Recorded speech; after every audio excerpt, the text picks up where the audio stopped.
I thought we were going to talk about the future of man. Yes.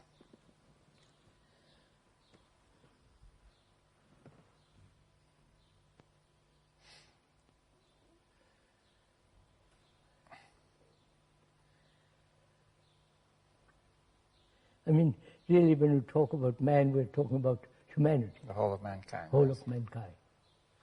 Not the British, or the French, or the Russian, or the American, but the whole of the future is all human beings. Interlinked now, anyway. Yeah. As things are, from what one observes, the world has become tremendously dangerous. Yes. Terrorists, wars, and the national divisions and racial divisions. Some dictators who want to destroy the world and so on and so on. And also religiously there is tremendous separation. Yes, and I think there's the economic crisis and the ecological crisis. Yes, which ecological and economic problems. Problems seem to be multiplying more and more. So, what's the future of man? What's the future of not only the present generation, but the coming generation? Yes, well, the future looks very grim. Very grim.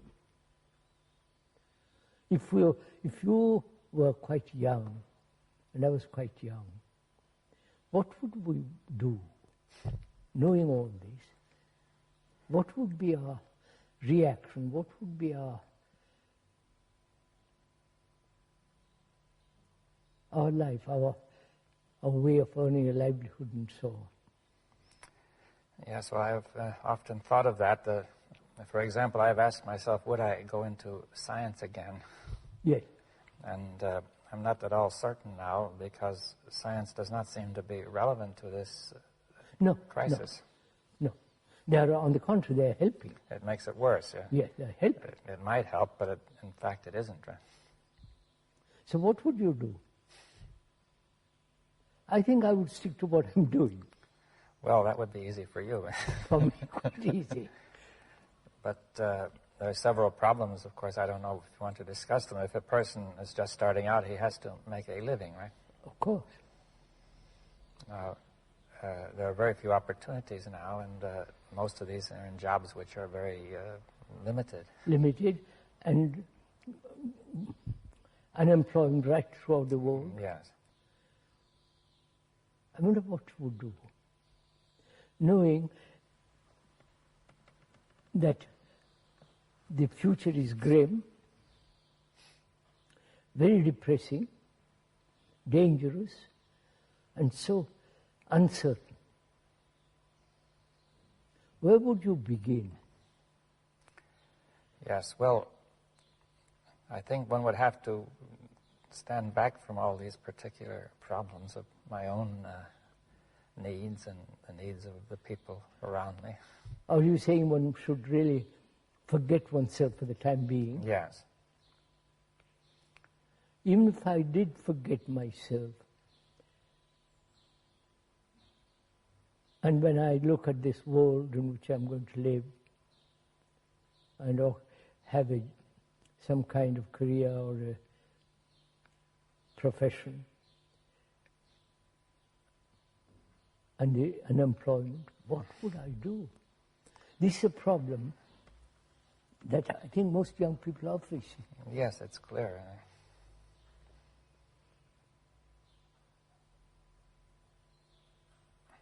Well, have you something that you would suggest?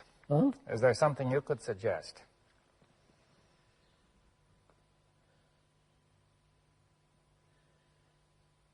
Yeah, I think I don't think in terms of evolution. Yes, I understand that. That's a point that I was expecting we would discuss. Huh? I was expecting we would discuss that. Yes, I don't think there is psychological evolution at all. Yes. Now, we've discussed this quite often, so I think I understand to some extent what you mean, but I think the people who are new to this, or viewing this tape, are not going to understand. We'll discuss it, but I want to discuss this whole question, if you will. Why are we concerned about the future? Yes, well, at first... Only the whole future is now. Yes, in some sense, the whole future is now, but we have to make that clear. So it goes very much against the whole way of thinking of the tradition of mankind that all of us have been exposed to. Mankind thinks in terms of evolution, continuance, and so on. Maybe we could approach it another way. That is, evolution seems in the present era to be the most natural way to think. And so I would like to ask you, what objections do you have to thinking in terms of evolution? Now, could I explain a point that has many meanings, this word evolution? Of course. So we are talking psychologically. Yes. Now, the first point is let's dispose of physical evolution.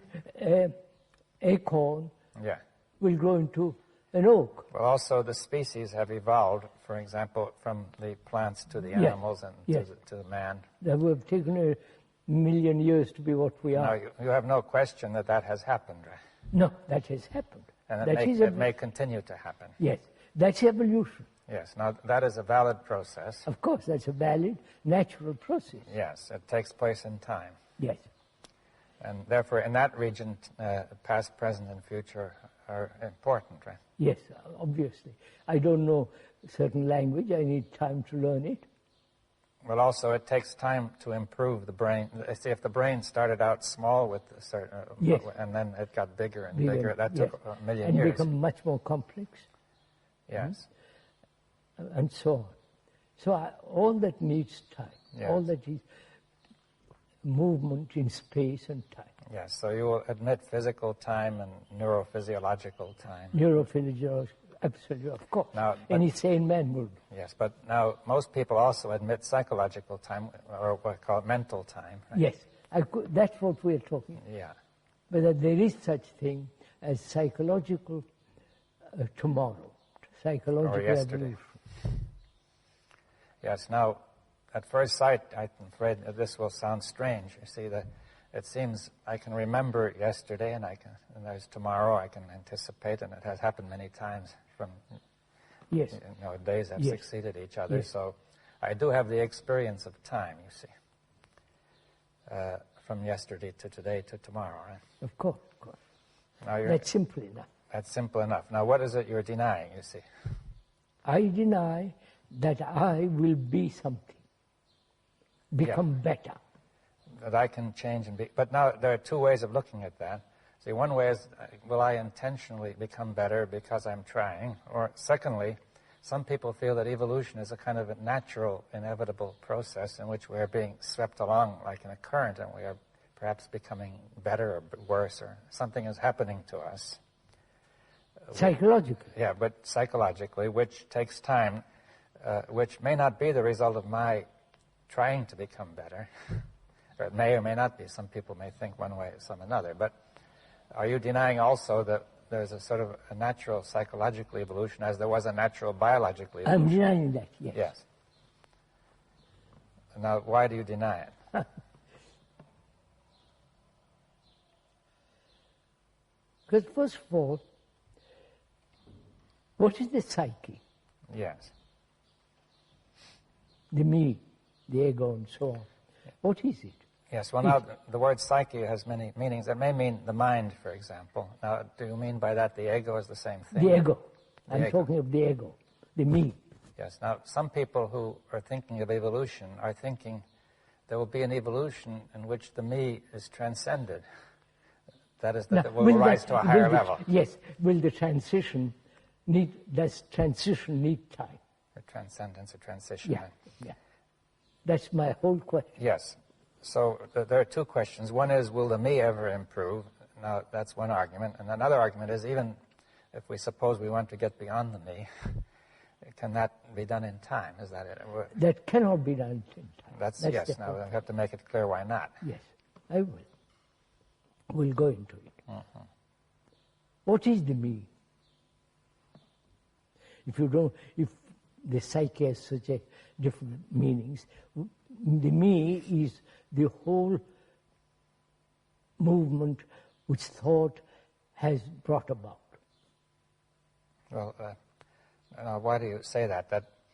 The me is the consciousness, my consciousness. The me is my name, form, and all the various experiences that I've had, remembrances, and so on. The whole structure of the me is put together by thought. Yes, well, that again will be something which some people might find it hard to accept. Yeah, of course, we're discussing. Yeah, but I mean also to try to bring it out. Now, yes. The first experience, the first feeling I have about the me is that the me is there independently and that the me is thinking. Is the me independent of my thinking? Well, my own first feeling is the me is there independent of my thinking, and it is the me that is thinking. You see, like yes. I am here and I could move my arm, or I could think, or I could move my head, you know. Yes. Now, is that an illusion? No. Why? Because the me, when I move my arm, there is the intention to grasp something, to take something, to put something, which is also, first, is the movement of thought, and that makes the arm move, and so on. My contention is, and I'm ready to accept it's false or true, that thought is the basis of all this. Yes. Your contention is that the whole sense of the me and what it is doing is coming out of thought. Now, what you mean by thought, though, is not merely intellectual thought. No, of course not. But what more? Let me see. Thought is a movement of experience, knowledge, memory, and thought. It's this whole movement. It sounds to me as if you mean the movement of consciousness as a whole. As a whole, that's right. And you say, and that now you're saying that movement is the me, right? That the whole content of that consciousness is the me. Yes. Well, there's quite a few. That me is not different from my consciousness. Yes. Well, someone might feel, but I think one could say that I am my consciousness, because if I'm not conscious, I'm not here, right? Of course. Now, is consciousness nothing but, say, what you have just described, which includes thought, feeling, intention, aspirations, memories, beliefs, dogmas, the rituals I perform, the whole, like the computer that's been programmed. Yes. Now, there are some. That certainly is in consciousness. Everybody would agree. But some people would feel, or many people would feel, that there's more to it than that. That consciousness may go beyond that. Let's go into it. It is the content of consciousness makes up the consciousness, the content. Yes, I think that requires, some understanding that, you see, the ordinary use of the word content is quite different. If you say that the content of a glass is water, right? Yes. So the glass is one thing and the water is another, right? No. It contains, the water glass contains the water. Now the word content would suggest that something contains it, right? All right. Consciousness is made up of all what it has remembered, beliefs, dogmas, rituals, the nationalities, fears, pleasures, sorrow. Yes. Now, if all that were absent, would there be no consciousness? Not as we know it. But there still would be a kind of consciousness. A totally different kind. Well, then I think you really mean to say that consciousness as we know it is made up. I said that. Oh, yes. Consciousness as we know it is all that. As we generally know it. Right? Yes. And that is the result of multiple activities of thought. Thought has put all this together. which is my consciousness. The reactions, the responses, the memories, the remembrances, extraordinary complex intricacies, subtleties, all that makes up consciousness. As we know it, right? Huh? As we know it, right? As I've said that. Yes. As we know it. Yes. Now, yeah. Whether that consciousness has a future.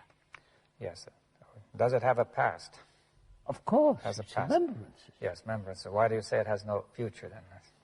If it has a future, it will be exact the same kind of thing moving. The same activities, same thoughts, same modified, but the pattern will be repeated over and over again.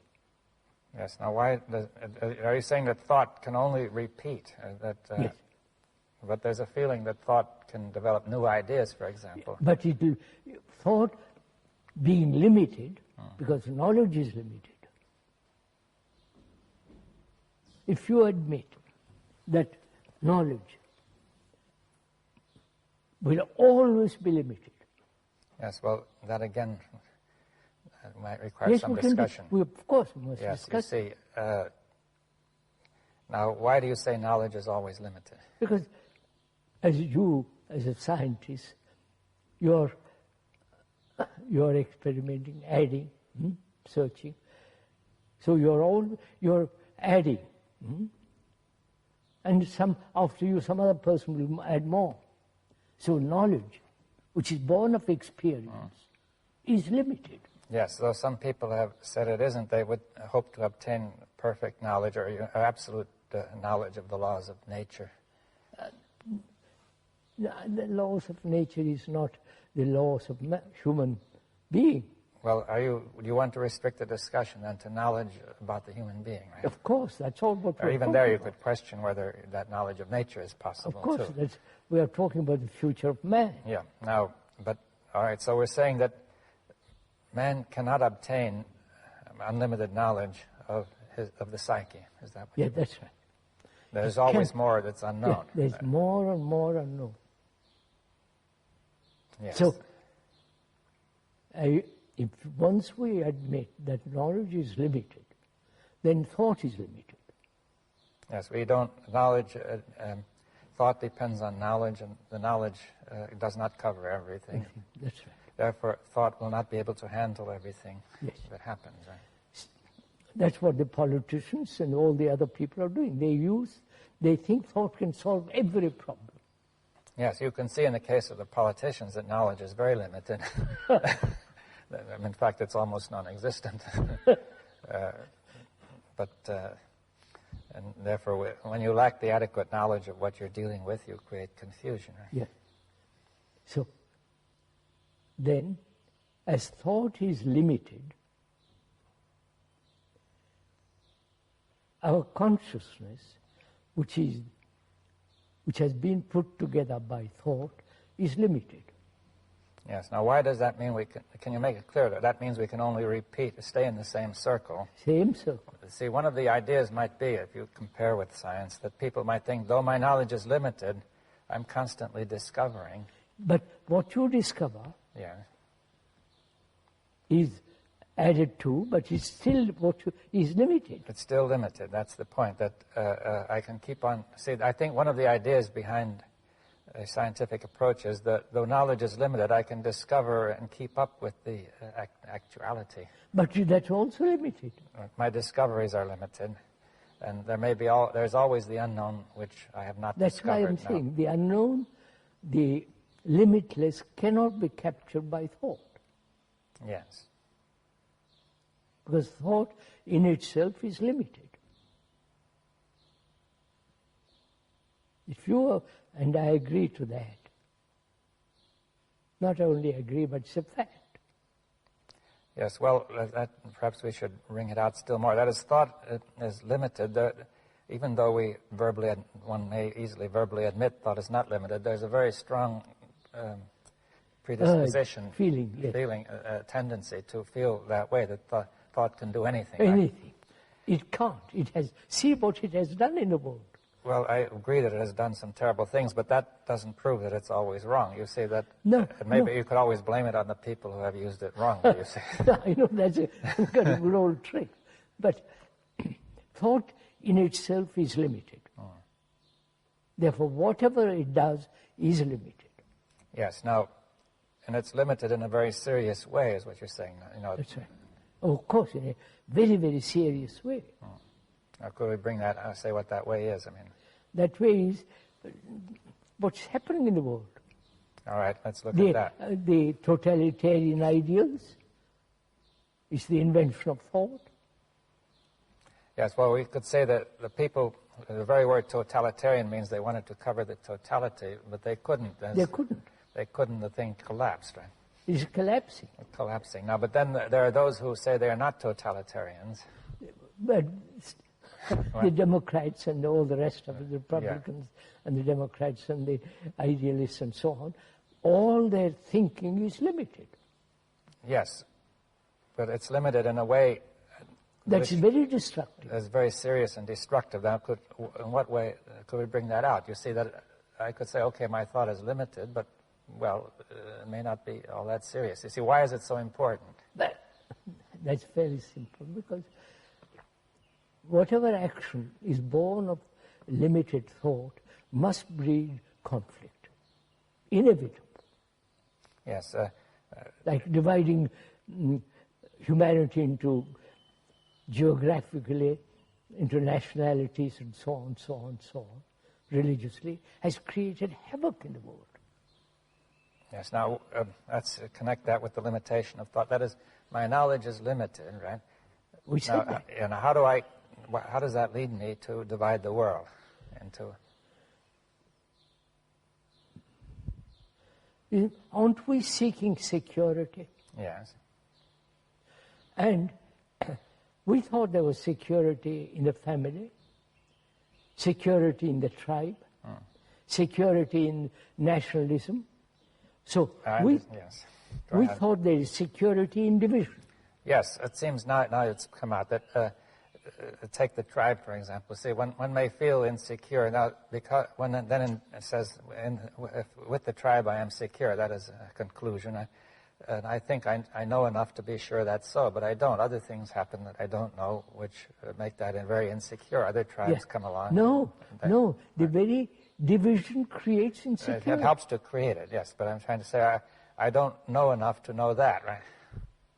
No. I don't see that, right? So you don't, but one doesn't see it because one has not thought about anything, looked at the world as a whole. Yes, well, the thought which attempts to, the thought which aims at security attempts to know everything important. Yes.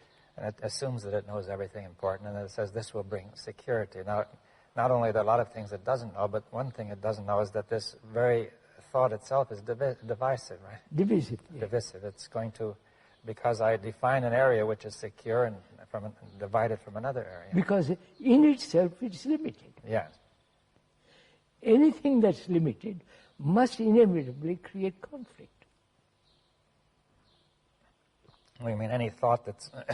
If I say I'm an individual, it's limited. Yes. I'm concerned with myself, that is very limited. Yes, we have to get this clear. See, if I say this is a table which is limited, it creates no conflict, right? No, there's no conflict. Now when I say this is me, it creates conflict. Now, yes. The me is a divisive entity. Yeah, let's see it more clearly why, you see.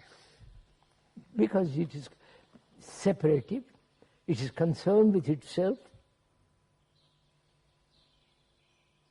The me identifying with the greater nation is still divisive. Yes, well, I define myself in the interest of security so that I know what I am as opposed to what you are, and I protect myself, right? Now, this creates a division between me and you. Right? We and they and so on. We and they. Now, that comes from my limited thought because I don't understand that we are really closely related and connected. That's we are human beings. Yeah, we're all human beings. All human beings have the same, more or less the same problem. Now, I haven't understood that. My thought is, my knowledge is limited. I think that we can make a distinction and protect ourselves or me and not the others. Huh? Yes, that's right. But in the very act of doing that, I create instability. Right? Yeah, that's right. You create insecurity. Insecurity. So, if we see that, not merely intellectually or verbally, but actually feel it, that we are the rest of humanity, then the responsibility becomes immense. Yes, well, how can you do anything about that responsibility? Then either contribute to the whole mess or keep out of it. That is, not to be at peace, to have order in oneself. Well, I didn't. I'll come to that. I'm going to talk. Yes, you see, let's come, you see, I think we've touched on an important point, that we say the whole of humanity, of mankind, is one. Yes. And therefore, to create division there is destructive. Dangerous. Yes. Now, whereas to create division between me and the table is not dangerous, because in some sense we are not one, though. Me and the trees. That's only in some very general sense that we are one. But yes. Now, mankind doesn't realize that it is all one. I think we have. You see, Why? Well, Why? let's go into that. You see, I think we've been going. That this is a crucial point. That it's clear it doesn't, because there's so many divisions, and not only in nations and religions, but from one person to another. I know. Why is there this division? There, first of all, is the feeling, at least in the modern era, that every human being is an individual. Right? This may not have been so strong in the past. That's what I question. I question altogether whether we are individuals. Yes, well, that's a big question, because... Yeah, of course. We said just now, the consciousness, which is me, is similar to the rest of mankind. They all suffer. Yes. They all have fears.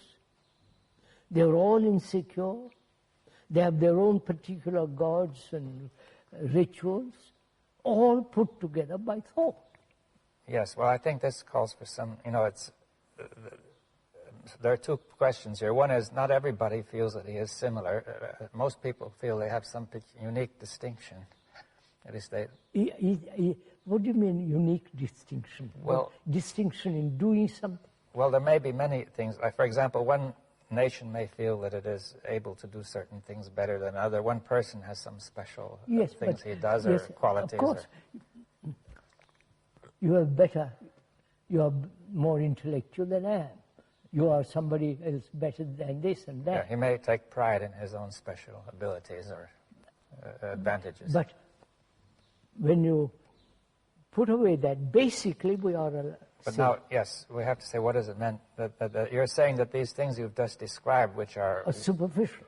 Yes, now the things that are basic are what? Is fear, sorrow, pain, anxiety, loneliness, and all the human travail. Yes, well, many people might feel that the basic things are the highest achievements of man. The highest achievements of mankind, and not these. What has he achieved? Well, let's discuss it. You see that? Yes, yes. I mean, many people, at least I understand. We've discussed this often, but I think we must yes, sir. Bring it out. Let's now, go into it. What have we achieved? Well, for one thing, people may feel proud of the achievement of man in science and art and culture and we have technology. Achieved in all those directions, certainly we have. Yes. Vast technology, communication, travel, medicine, surgery. Yes. Has advanced tremendously. Yes, I mean, it's really remarkable in many ways. There's no question about it. Yeah. Now, you're what saying that have we psychologically achieved? Yes, I mean, one point is to say none of this has affected us psychologically. That's right. And the psychological question is more important than any of the others, because if the psychological question is not cleared up, the rest is dangerous. Yes. They're quite right. Dangerous. If we psychologically are limited, then whatever we do will be limited. And the technology will then be used by our limited... Yes, the master is this limited psyche and not the rational structure of technology. And in fact, technology then becomes a dangerous instrument. Now, so that is one point, that the psyche is at the core of it all. And if the psyche is not in order, then the rest is useless. If the house is in order... Yeah, and now the second question is, although we're saying that there are certain basic disorders in the psyche, or lack of order, which is common to us all, and we may all have a potential for something else. But the second point is, are we all one, really, you see? That is, even though we are all similar, that doesn't say we're all the same, right? We're all one. No, we said in our consciousness, basically, we have the same ground on which we stand. Yes. Well, that's, you see, from the fact, I'd say the human body is similar, it doesn't prove they're all the same. Of course, your body is different from mine. Yes, we're in different places and different entities and so on. Now, but I think you're trying to say that the consciousness is not an entity which is individual. That's right. The body is an entity which has a certain individuality. That's right. That all seems so yeah, but clear. I think it may be clear, but I think... your body yeah. is different from mine. Yes. I have a different name than you. Yeah, well, we also have different, though similar material, it's different. We can't exchange, because the proteins in one body may not agree with those in the other. Now, many people feel that way about the mind, saying that there's a chemistry between people which may agree or disagree. No, but actually go deeper into the question. Consciousness is shared by all human beings. Yes. That's my whole point. Yes. Now, the feeling is that the consciousness is individual and that it is communicated, as it were, that it is... I think that's an illusion, because we are speaking to something that's not so. Yes, well, and what are you want to say that there is one consciousness of mankind? It's all one. It's all one, and that's important, because whether it's many or one is a crucial question. Yeah. Now, it could be many which are then communicating and building up a larger unit. Or you're saying from the very beginning it's all one. From the very beginning it's all one. And the sense of separateness is an illusion, right? And that's what I've said over and over again. That seems so logical saying. The other is insanity. Well, yes, now people don't feel that, one doesn't immediately feel that the notion of separate existence is insane, because one extrapolates from the body to the mind. One says it's quite sensible to say my body is separate from yours, and inside my body is my mind. And that, now, are you saying the mind is not inside the body? Now, that's quite a different question. Let's finish with the other point. Yeah. If each one of us thinks that we're separate individuals psychically, we have done what we have done in the world is colossal mess. Well, if we think we are separate when we are not separate, then it will clearly be a colossal mess. That's what's happening. Each one thinks he has to do what he wants to do, fulfill himself. So he's struggling to be, he's struggling in his separateness to achieve peace, to achieve security, which that security and that peace is totally denied. Yes, well, the reason it's denied is because there is no separation. You see, if there were really separation, it would be a rational thing to try to do. But actually. But if we're trying to separate what is inseparable, the result will be chaos, right? That's right.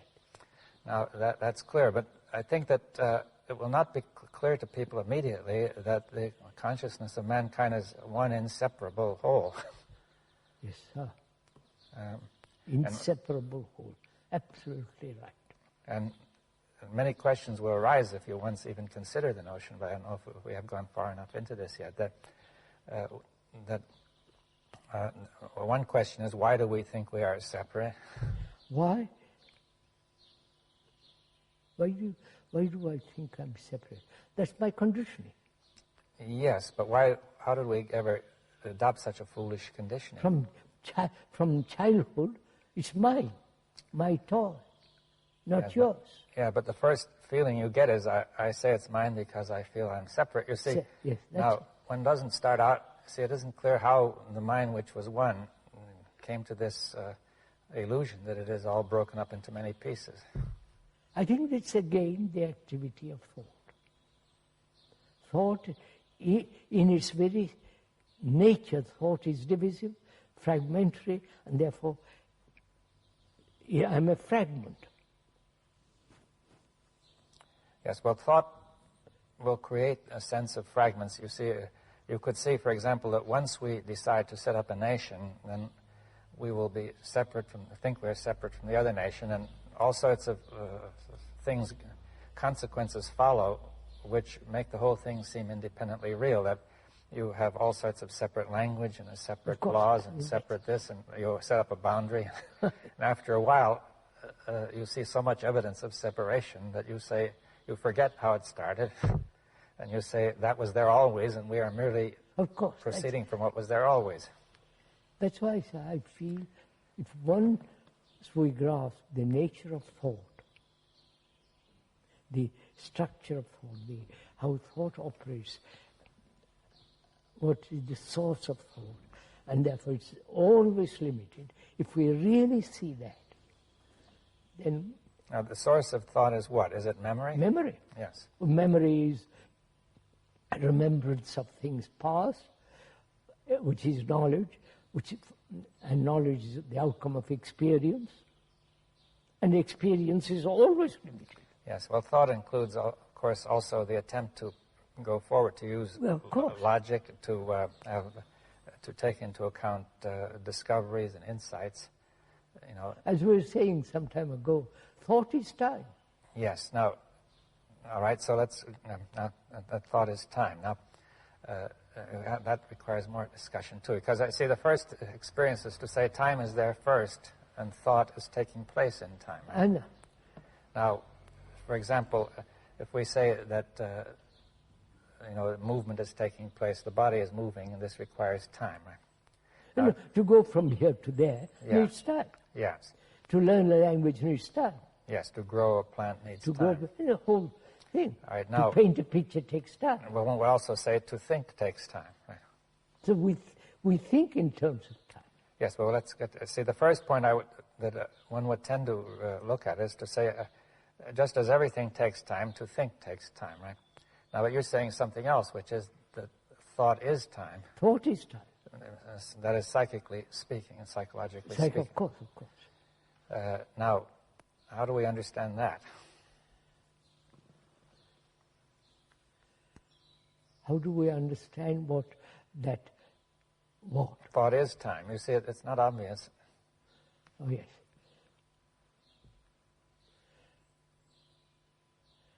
Would you say thought is movement and time is movement? Right, that's movement. Now, yes, well, these are, you see, time is a mysterious thing. People have argued about it. We could say that time requires movement. I could understand that we cannot have time without movement, right? Time is movement. Time is movement. Now, but time is not separate. I don't say it's separate from movement, but you see, to say time is movement, you see, if we said time and movement are one. Yeah, I'm saying that. Yes. Now, they cannot be separated, right? No. All right, because that seems fairly clear. Now, there's physical movement, which means physical time, right? Yeah, physical time. There's the heartbeat and so on. Hot and cold, and also dark and light, the sunset, seasons, yeah. sunrise, all that. Yes. Now, then we have the movement of thought. Now, that brings us into the question of the nature of thought. Is thought nothing but a movement in the nervous system, in the brain? Yes. Would you say that? Yes. I mean, some people have said it includes a movement of the nervous system, but there might be something beyond. What is time, sir, actually? Actually, what is time? time is hope.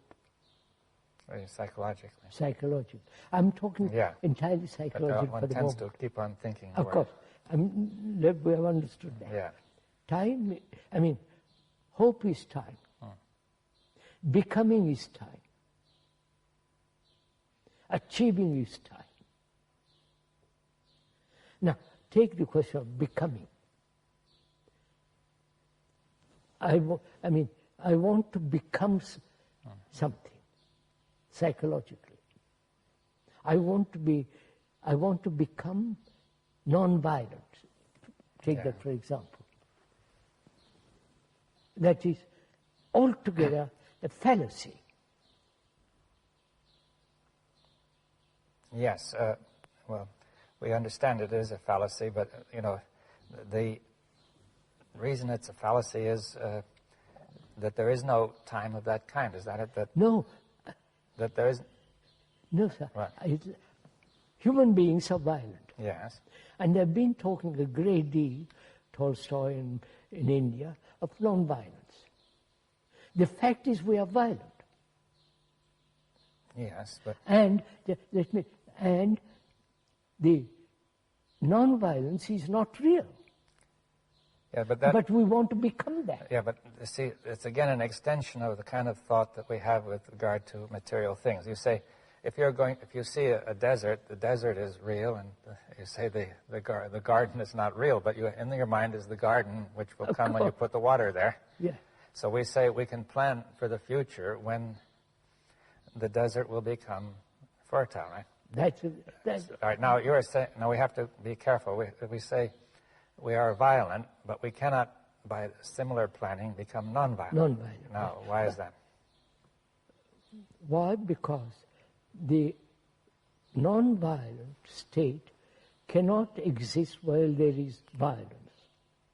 Yes, yes. That's an ideal. Yeah. Well, one has to make it more clear because, you see, in the same sense, the fertile state and the desert don't exist together either. But, you see, I think that you're saying that in the case of the mind, when you are violent, it has no meaning. That's the only state. That's all there is. Yeah, and not the other. The movement toward the other is wrong. illusory. Illusory. Yes. So all ideals are illusory. Psychologically. The ideal of building a marvelous bridge is not illusory. No, you can plan it. Yeah. But to have psychological ideals. Yes, if you are violent and you continue to be violent while you are trying to be not violent, no, it's so obvious. It has no meaning. There's no meaning. And yet that has become such an important thing. So the becoming, which is to either becoming what is or becoming away from what is. Yeah, what should be, yes. I question both. Yes, well, if you say there can be no sense to becoming in the way of self-improvement, or... That's self-improvement is something so utterly ugly. So we are saying, sir, that the source of all this is the movement of thought as time. When once we admit time psychologically, all the other ideals, non-violence, achieving some super state and so on, become utterly illusory. Yes. Now, when you're talking the movement of thought as time, that it seems to me that say that movement of thought, that time which comes from the movement of thought, is illusory, is it? Yes. That we sense it as time, but it's not a real kind of time. I mean, that's why we asked, what is time? Yes. I need time to go from here to there. I need to, if I want to learn some engineering, I must study. It takes time. That same movement is carried over into the psyche. And say, I need time to be good. Yes. Now, in order, I need time to be enlightened. yes, that will always create a conflict, right? Yes. From one part of you and another. Yeah. And so that movement in which you say I need time also creates a division in the psyche. That's right. Between, say, the thinker, and the observer, and the observed, yeah, right? That's right. We are saying the observer is the observed. Yes, and therefore there's no time, is what it is. That's right. Psychologically. The experiencer, the thinker, is the thought. There is no thinker separate from thought. Yes. All that you're saying, seems very reasonable, but I think that it goes so strongly against the tradition of what we are used to that it would be extraordinarily hard for people to really, generally speaking, to... No, most people don't want, they want a comfortable way of living. Let me carry on as I am, for God's sake, leave me alone. Yeah, but that's the result of so much conflict that that people are worn out by it, I think. But in escaping from conflict or not resolving conflict exists, whether you like it or not. So that's the whole point, is it possible to live a life without conflict? Yes, well, that's all implicit in what has been said. That's right. That the source of conflict is thought or knowledge or the past. Right? So then one asks, is it possible to transcend thought? Yes. Now, or is it possible to end knowledge? I'm putting psychologically, not... Yes. Well, we say ordinary knowledge of objects, of material objects and things like that, knowledge of science will continue. Absolutely, that must continue. But what you might call self-knowledge is what you're asking to end, isn't it? Yes. On the other hand, people have said self-knowledge, or even you have said self-knowledge is very important. Self-knowledge is important, but if I take time to understand myself, that is, I will understand myself eventually by examination, analysis, and so on, watching my whole relationship with others, and so all that involves time. Yes, well... And I say that there is another way of looking at the whole thing without time, which is when the observer is the observed. Yes. In that observation, there's no time. Could we go into that further? I mean, for example, if you say there is no time, but still you feel that you can remember an hour ago you were somewhere else. I mean, that would be crazy. Now, in what sense can we make it that there's no time, you see? Time is division.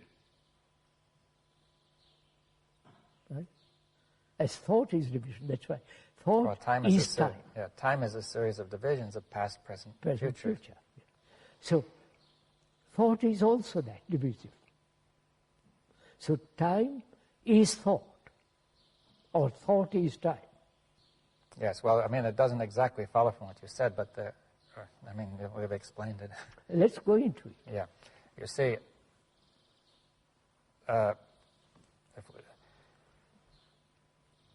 at first sight, one would think that there are thought makes divisions of all kinds, with a ruler and with all kinds of things. It also divides up intervals of time, past, present, and future. Now, it doesn't follow from just that thought is time. You see. We said time is movement. Yes. Thought is also a series of movements. Yes. All right. So both are movements. Yes. So thought is a movement, right? A movement we suppose of the nervous system, right? And you see, it's a movement of becoming. I'm talking psychologically, not psychologically. But I mean, whenever you think, something is also moving in the blood and the nerves and so on, right? All right. Now, when we talk of a psychological movement, do you mean just a change of content? change of content. Well, what is the movement? You see, what is moving? So, look, I am this. Yeah. And I'm attempting to become something else, psychologically. Yes, so that movement is in the content of your thought, you see. Yes, right? yes. So if you say, I am this, and I am attempting to become that, then I am in movement, right? Yes. At least I feel that I'm in movement, right? Yes. No, but I am, say for instance, I'm greedy. Yeah. Greed is a movement. What kind of a movement is it? To get what I want. To get more, yeah? More. It's a movement. All right. And I find that movement painful. Suppose. And I try not to be greedy. Yes. The attempt not to be greedy is a movement in time, is becoming. Yes, but even the greed was becoming, right? Of course. So, is it possible, that's the real question, is it possible not to become psychologically? Well, it seems that would require that you should not be anything psychologically. That is, as soon as you define yourself in any way, then... No, we'll define it in a minute. What? No, but I meant, look, if you say, if I define myself as greedy, or I say I'm greedy, or I'm this, or I'm that, then either I will want to become something else or to remain what I am, right? Now, can I remain what I am? Mm-hmm. Can I remain not with non-greed, but with greed? And greed is not different from me. Greed is me. Yes, that will require, the ordinary way of thinking is that I am here and I could either be greedy or not greedy. Right? Of course. As these are attributes which I may or may not have. Now, but the attributes are me. Yes, now that again goes very much against our common language and experience. Of course, right? sir. That I am, instead of saying that I am my attributes, which suggests that the thought of attribution creates me, right, the sense of me. You see, all the qualities, the attributes, the virtues, the judgments and conclusions and opinions is me. Well, it seems to me that this would have to be perceived immediately as obvious. That's the whole question. To perceive the totality of this whole movement instantly. Then we'll come to the point, perception. Whether it's possible to perceive, it sounds a little odd and perhaps a little crazy, but it's not. Is it possible to perceive without all the movement of memory? To perceive something directly, without the word, without the reaction, without the memories entering into perception. Yes, well, that's a very big question because memory has constantly entered perception. Of course, that's the whole... You see, it would raise the question, what is going to stop memory from entering perception? Nothing can stop it. Yes. But if I see the reason, the rationality of the activity of memory, which is limited, the very perception that it is limited, you are moved out of into another dimension. It seems to me you have to perceive the whole of the limitation of memory. Now, not one part. You can see in general that memory is limited, you see, because now, but there are many ways in which this is not obvious, you see. For example, many of our reactions that are not obvious are maybe memory, but we don't experience them as memory, you see. Like you say, I experience me as being there presently and not memory, you see. That's the common experience. Suppose I say I want to become less greedy, right?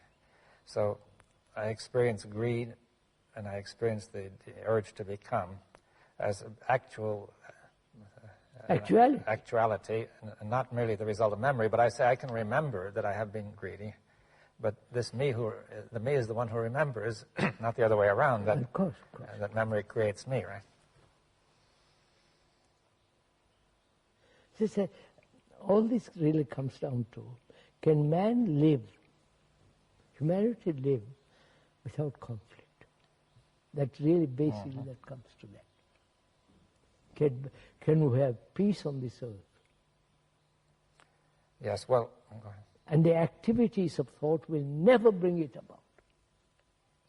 Yes, well, it seems clear from what has been said that the activity of thought cannot bring about peace. It's inherently brings about, psychologically, it inherently brings about conflict. Yes. If we once really see or acknowledge that, our whole activity will be totally different.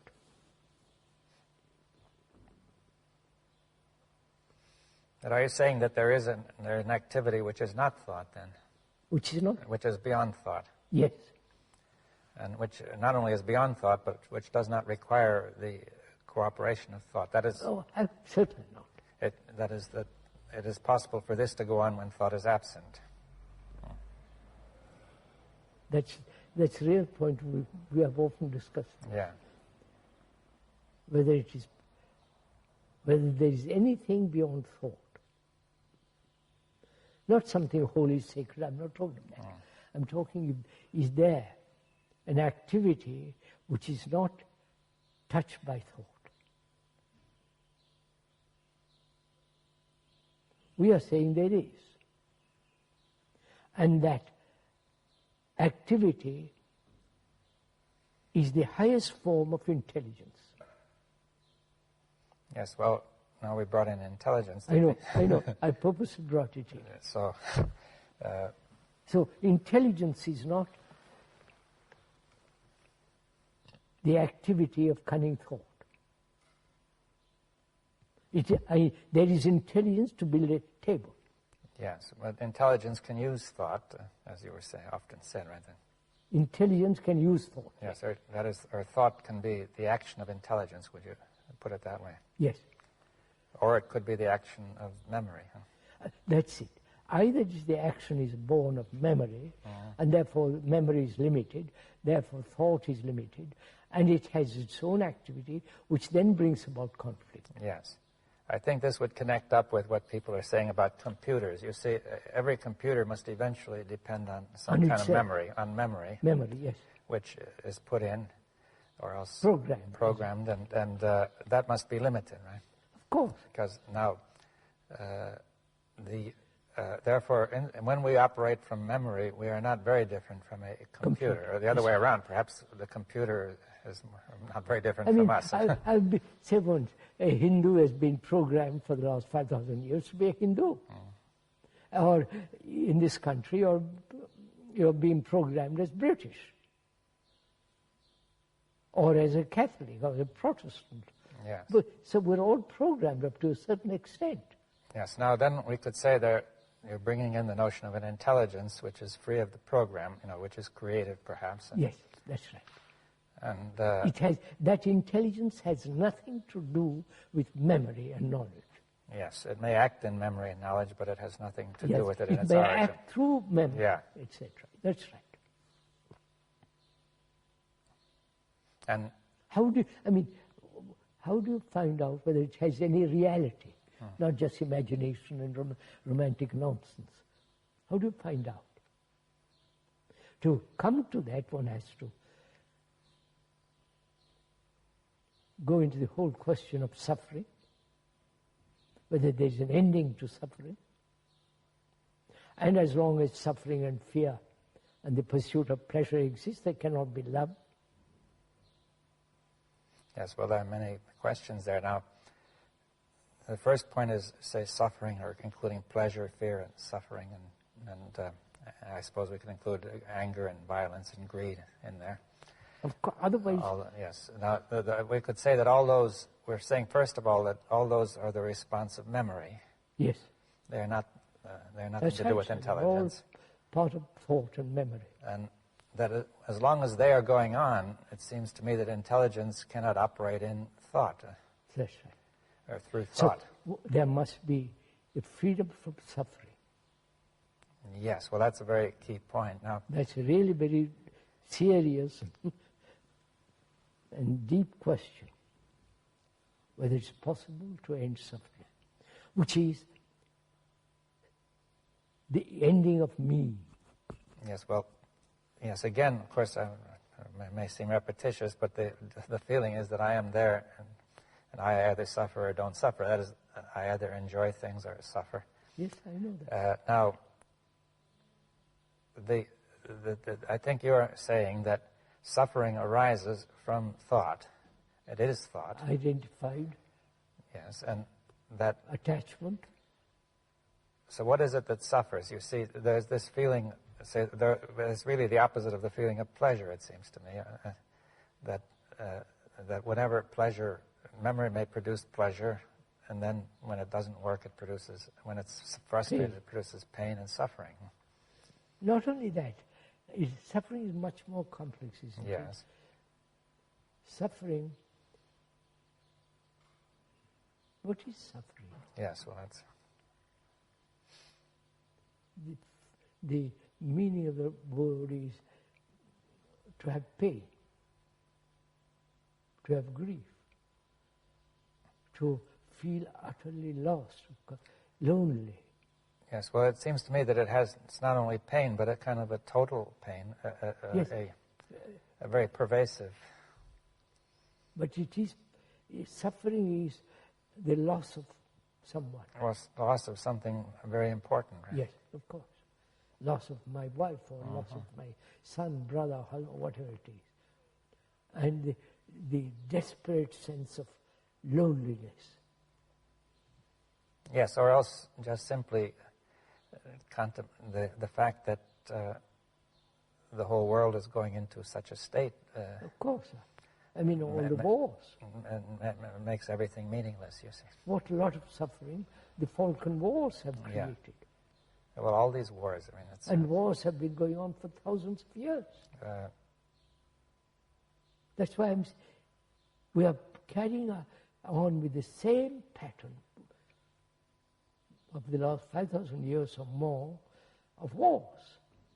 Yes, now, one can easily see that the violence and hatred in wars will interfere with intelligence. Obviously. Now, it's not quite so obvious. See, I think some people have felt that suffering, by going through suffering, people become intelligent, purified, like going through the crucible, yes, the metal yes, being refined in the crucible, right? I know that through suffering you learn. Or you are purified in some way. You are purified. This is through suffering. Your ego is vanished. Yeah, dissolved, Dissolved. Refined. It doesn't. People have suffered immensely. How many wars, how many tears. And the destructive nature of governments. Yeah, so they've suffered any number of things. I can multiply them. Unemployment, ignorance of all that. Disease, pain, everything. But you see, what is suffering really? Why does it destroy intelligence or interfere with why does suffering prevent intelligence? What is going on, really? Suffering is only concern, is a shock, I suffer. I have pain. It is the essence of the me. Yes, the difficulty with suffering is that it's the me that is there that is suffering. Yes. And this me is really being sorry for itself in some way. My suffering is different from your suffering. It isolates itself, yes. And it creates an illusion of some kind. We don't see suffering is shared by all humanity. Yes, well, but if suppose we see it is shared by all humanity. Then I say, then I begin to question what suffering is. It's not my suffering. Yes, well, that's important. In order to understand the nature of suffering, I have to get out of this idea that it's my suffering. My suffering. Because as long as I believe it's my suffering, I have an illusory notion of the whole thing. Now and I can never end it. Yeah, well, but not if you treat it. If you're dealing with an illusion, well, you can do nothing with it. But you see, why? we have to come back. Why is suffering the suffering of humanity? See, at first it seems that, I feel a pain in the tooth, or else I have a loss, or something has happened to me, and the other person seems perfectly happy. Yes, that's right. But also he's suffering too in his own way. Yes, at the moment you don't see it. He doesn't see it, but he has his problems too. Right? So suffering is common to all humanity. Yeah, but the fact that it's common is not enough to make it all one. It's actual. Yes, but I want to say, are you saying that the suffering of mankind is all one, inseparable? Yes, sir. That's what I've been saying. As is the consciousness of mankind. Yeah, that's right.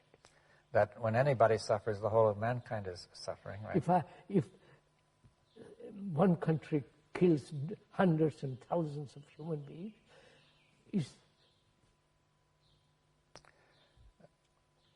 the whole point is we have suffered from the beginning of time. We have suffered. And we haven't solved it. No, that's clear. It hasn't been solved. We haven't solved it. But see, we haven't ended suffering. I think you've said something. The thing you've said, which is that the reason we haven't solved it is because we are treating it as personal or as a small group, where it cannot. That's an illusion. Now, any attempt to deal with an illusion cannot solve anything. Now, we would like to make it very clear. Thought cannot solve anything. Well, yes, because the thought, you can say that the thought itself divides. Let's say, put it, thought is limited. It is not able to see that this suffering is all one, right? Yes, and therefore it divides it up, right? That's it's mine and yours and theirs. That's And that creates illusion, which only multiplies suffering. Now, it seems to me that that the statement that suffering of mankind is one is inseparable from the statement the consciousness of mankind is one. Right? We said that. Yes. Suffering is part of our consciousness. Yes. But one doesn't get the feeling immediately that this suffering belongs to the whole of mankind, you see. So, the world is me, I'm the world. Yes, you've often said that. Yeah. But we have divided it as British Earth and French Earth. Now, do you mean by the world the physical world or the world of society? Or the world of society, world of psychological world, chiefly. Yes, so we say the world of society, of human beings, is one. And I am, now when I say I am that world, what does that mean? The world is no different from me. The world and I are one? Yes. Right, we are inseparable. Yes. And that requires, that's real meditation, that's real, you must feel this in not just verbal statement, it is an actuality.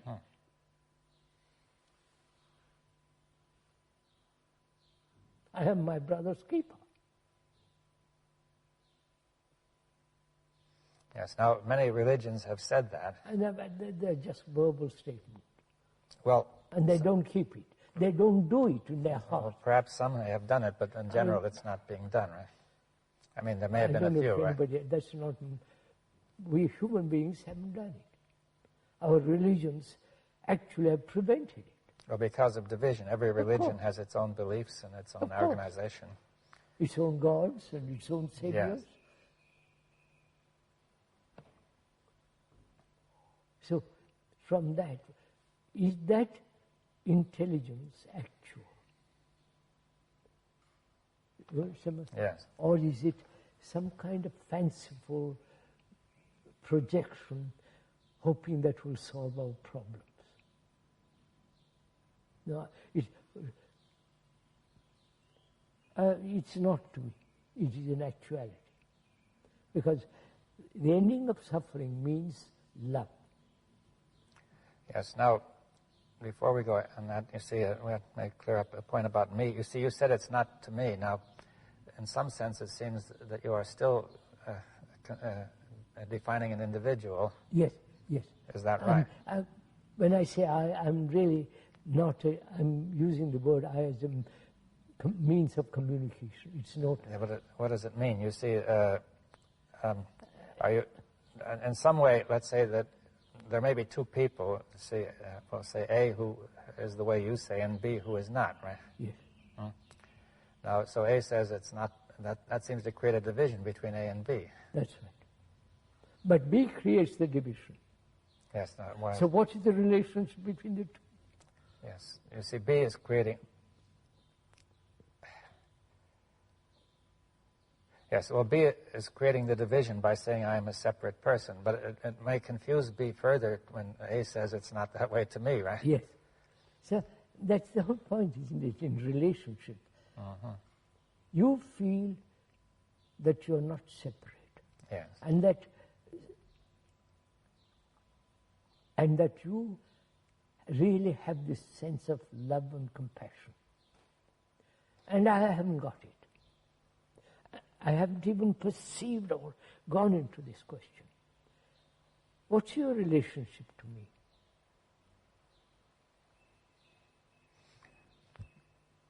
Yes, well... Yes, what I'm saying. discussed Your that, relationship, you have a relationship Yeah. with me, but I haven't any relationship with you. Well, yes, I think one could say that the person who hasn't seen is almost living in a world of dreams psychologically. And therefore, the world of dreams is not related to the world of being awake. That's right. But the fellow who's awake can at least awaken perhaps the other fellow. You are awake, I'm not. Yes. And if I'm, then your relationship with me is very clear. But I have no relationship with you. I cannot. I insist on division, and you don't. Yes, in some way we have to say the consciousness of mankind has divided itself. It's all one, but it has divided itself Of course. By thought, right? That's what we've been through. Yes, and that's why we're in this situation. That's why all the problems that humanity has now, psychologically as well as in other ways, is the result of thought. And we are pursuing the same pattern of thought. And thought will never solve any of these problems. So Yes. there is another kind of instrument, which is intelligence. Yes, well, that opens up an entirely different subject. Yeah, I know. And you also mentioned love as well, Yes, or compassion, right? Without love and compassion, there is no intelligence. Yes, and that you cannot be compassionate if you are attached to some religion, some post, you're tied to a post like an animal tied to a post, and it can think it is compassionate. Yes, well, as soon as your self is threatened, then you cannot, it all vanishes. But you see, what you really think is important. Self hides behind other things. Yeah. Oh, I mean, noble yes, ideals. yes. Right? It has immense capacity to hide itself.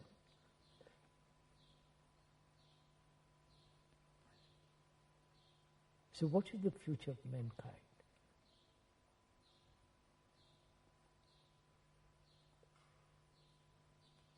From what one observes is leading to destruction. Well, that's the way it seems to be going, yes. Very gloomy, grim, dangerous, and if one has children, what is their future? To enter into all this?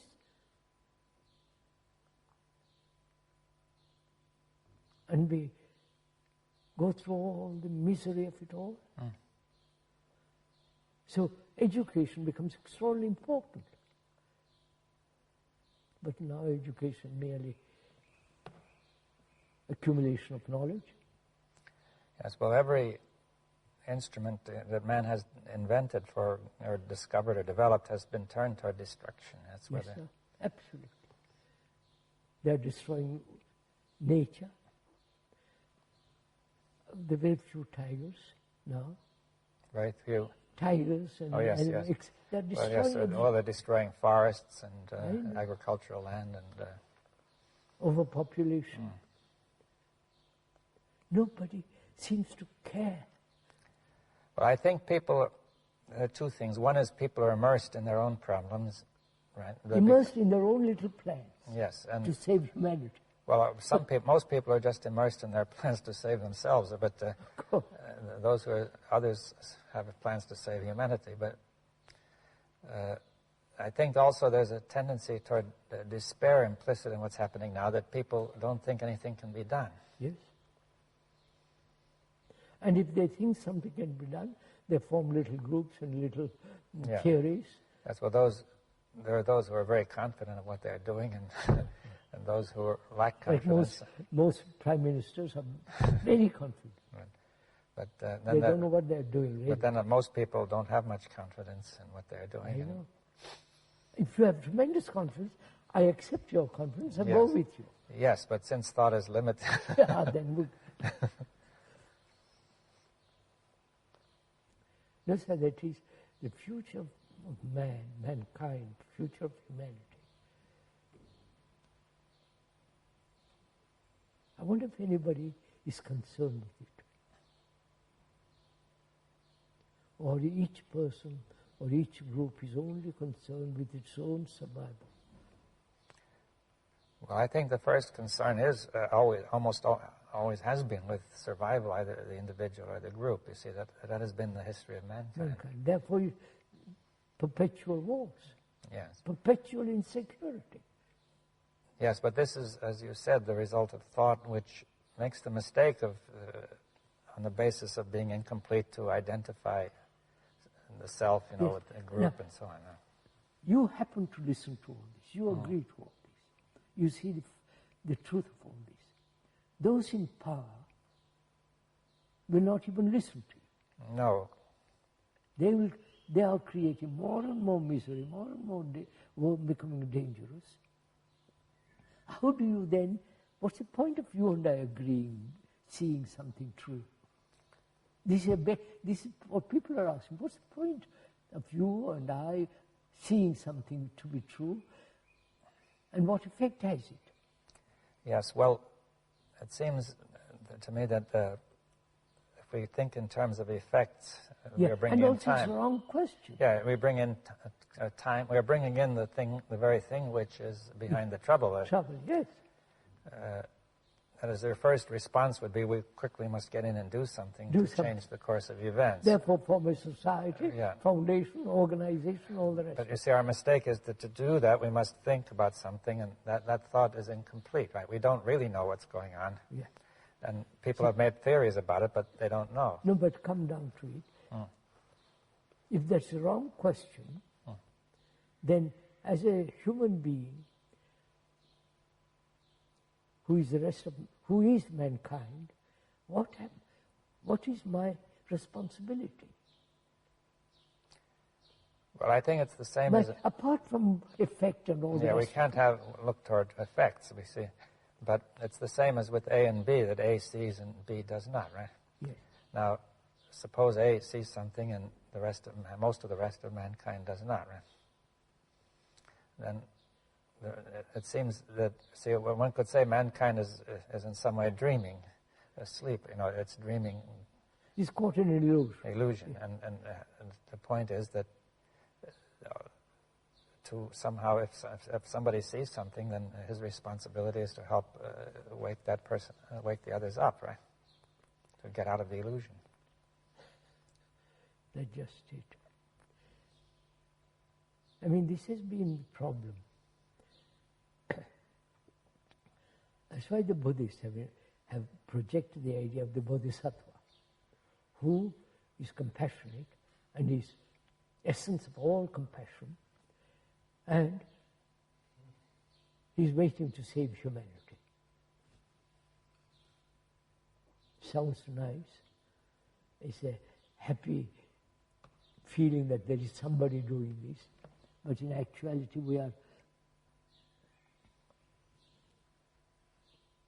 we won't do anything that's not comfortable, satisfying, secure, both psychologically and physically. Yes, well, that's the source of the illusion, basically. How does one make another see all this?